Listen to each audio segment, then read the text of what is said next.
Most people believe that a shelter is always the best option. Still, thousands of people choose not to go inside. The reason is not what you imagine.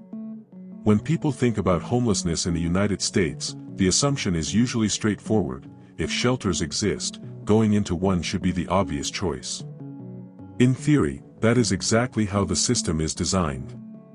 Cities operate facilities meant to provide a place to sleep, protection from the cold, basic hygiene access, and in some cases, meals. During harsh winter conditions, local governments often open emergency shelters to increase available capacity.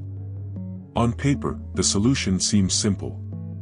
An indoor, heated, supervised space appears safer than sleeping outside. That is why many are surprised to learn that even when beds are available, some shelters remain partially empty. That fact alone suggests the decision is more complex than it first appears. Shelters in the United States do not all operate the same way. There are temporary facilities, non-profit-run centers, municipally managed programs, and emergency-only locations activated under specific conditions. Each model comes with its own rules, schedules, and entry requirements. From the outside, these details may seem administrative. From the inside, they can be decisive. Another overlooked aspect is that entering a shelter is not just about physical protection. It means accepting a structured environment that affects daily routines, personal autonomy, and individual safety. For some people, the choice is not between comfort and discomfort, but between different types of risk. That distinction changes how the decision should be understood. From this perspective, the choice stops being obvious, and starts to make sense. For those who have never faced this choice, a shelter can seem automatic. For many people living on the streets, however, entering one often means giving up basic forms of control they have built over time. One of the most immediate factors is schedule. Most shelters enforce strict intake hours and early morning exit times. Missing a narrow window, even by minutes, often means being turned away. Personal belongings are another major concern. Many shelters limit what can be brought inside. Backpacks, carts, or bags accumulated over months may not be allowed. For someone who depends on those items for informal work or daily survival, the risk of losing everything in a single night can outweigh the benefit of indoor shelter. Shared sleeping spaces also play a role. Staying in a large communal environment means sleeping near strangers, without control over who is present. For individuals with past experiences involving conflict or instability, that lack of control can feel more dangerous than remaining outside. There are also less visible restrictions, such as separating couples, prohibiting pets, or offering little privacy. In many cases, accepting help requires breaking the few connections people have managed to maintain outside formal systems. As a result, the decision becomes less about choosing shelter over the street and more about choosing which risk feels manageable that day. From the outside, this logic may seem hard to understand. From within, it is practical and experience-based. Beyond formal rules, there is a deeper factor influencing this choice: control. For people who have lived unhoused for long periods, daily life depends on predictability. Movement patterns, resting spots, access to water or electricity, and safer routes are carefully planned. Entering a shelter disrupts that structure. Inside these facilities, individuals no longer decide when to sleep, when to leave, or how long they can stay.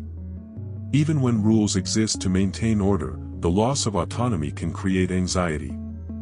For those with prior institutional experiences, that shift can feel destabilizing. Past experiences matter as well. Many unhoused individuals have stayed in shelters before. Some encounters were neutral or helpful. Others were not. Reports of conflict, lost belongings, or a general sense of not belonging shape future decisions. One negative experience can be enough to discourage further attempts. Another issue is uncertainty. Shelters do not always guarantee ongoing access. In some cases, a person may stay one night and be required to leave the next morning without any assurance of returning. For those who have already built routines outside the system, that instability can feel riskier than staying where they are. These choices are rarely impulsive. They are shaped by observation, memory, and adaptation. The decision is not about rejecting help, but about preserving what little control remains over daily life. From the outside, life on the street often appears chaotic. In reality, many unhoused individuals develop structured routines. They know which areas are calmer, which hours bring fewer conflicts, and where movement is more predictable. This knowledge is rarely documented, but it plays a central role in daily survival. Staying outside shelters allows these routines to remain intact. People decide where to rest, when to move, and who to engage with.